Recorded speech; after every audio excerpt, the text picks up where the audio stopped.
നമസ്കാരം. ടേസ്റ്റി ഹാൻഡ്സിലേക്ക് എല്ലാവർക്കും സ്വാഗതം. ഇന്ന് നമുക്ക് വഴുതനങ്ങ വെച്ച് ഒരു ബ്രൗണിഷ് തയ്യാറാക്കാം. ഇതിലേക്ക് വേണ്ട ഇൻഗ്രീഡിയൻസ് എന്തെല്ലാമാണെന്ന് നമുക്ക് നോക്കാം. വഴുതനങ്ങ ഒരു 6-7 എടുക്കാം. 1 കപ്പ് തേങ്ങാപ്പാൽ, കട്ടിയുള്ള തേങ്ങാപ്പാൽ, ഏകദേശം ഒരു 150 ml തേങ്ങാപ്പാലാണ് എടുത്തിട്ടുള്ളത്. ഒരു 5-6 വറ്റൽമുളക്, 5-6 വെളുത്തുള്ളി അല്ലി, ഒരു 2 തണ്ട് കറിവേപ്പില, പാകത്തിന് ഉപ്പ്. ഇത്രയും ഇൻഗ്രീഡിയൻസ് മാത്രം മതി ഈ സ്വാദിഷ്ടമായ വിഭവം തയ്യാറാക്കാൻ. നമുക്ക് വഴുതനങ്ങ വൃത്തിയാക്കിയതിനു ശേഷം 4ആയി മുറിച്ച് ചെറുതായി മുറിച്ചെടുക്കാം. വെളുത്തുള്ളിയും വറ്റൽമുളകും കൂടി ഒന്ന് ചതച്ചെടുക്കുക. വല്ലാതെ ചതയേണ്ട ആവശ്യമില്ല, ജസ്റ്റ് ഒന്ന് ചതച്ചെടുത്താൽ മതി.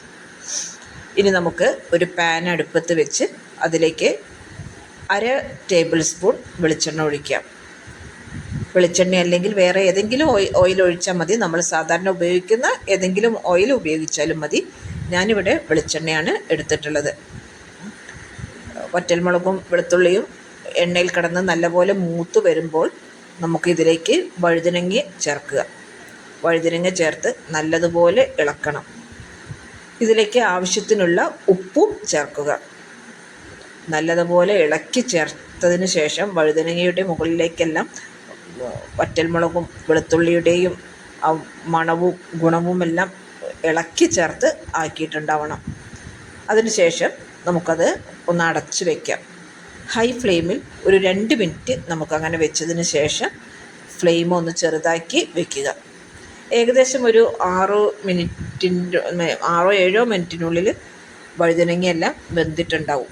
ഒന്ന് തുറന്ന് നോക്കി വഴുതനങ്ങ വെന്തിട്ടില്ലേ എന്ന് നോക്കാം. വെന്തിട്ടില്ലെങ്കിൽ ഒന്നുകൂടി അടച്ച് വയ്ക്കാം. അതിനുശേഷം മൂടി തുറന്ന് നല്ലതുപോലെ ഇളക്കി ചേർക്കുക. നല്ലതുപോലെ ഇളക്കി അതിലുള്ള വഴുതനങ്ങ കഷ്ണങ്ങളിൽ കുറച്ച് പീസുകൾ ഒരു തവി ഉപയോഗിച്ച് ഒന്ന് പ്രസ് ചെയ്ത് വയ്ക്കുക. അതിനുശേഷം അതിലേക്ക് നമുക്ക് തയ്യാറാക്കി വെച്ചിട്ടുള്ള തേങ്ങാപ്പാൽ ചേർക്കാം. തേങ്ങാപ്പാൽ ചേർത്തതിന് ശേഷം അത് തിളയ്ക്കാൻ പാടില്ല. ഒന്ന് ചൂട് വരുന്ന സമയത്ത് നമുക്ക് സ്റ്റൗ ഓഫ് ചെയ്യാം. കറിവേപ്പിലയും ചേർക്കാം. നല്ലതുപോലെ ഇളക്കി ചേർത്ത് നമുക്കതൊരു സെർവിങ് ഡിഷിലേക്ക് മാറ്റാം. വളരെ സ്വാദിഷ്ടമായ ഒരു കറിയാണിത്. നമുക്ക് സദ്യയുടെ കൂടെ ഇഷ്ടുവിന് സമാനമായി നമുക്ക് അത് സെർവ് ചെയ്യാൻ പറ്റും. ചപ്പാത്തിയുടെ കൂടെ നമുക്ക് ഒരു സൈഡ് ഡിഷാണത്. വളരെ സ്വാദുള്ള ഒരു കറി തന്നെയാണിത്. എല്ലാവരും ഒന്ന് ട്രൈ ചെയ്ത് നോക്കണം. അഭിപ്രായവും പറയണം കേട്ടോ.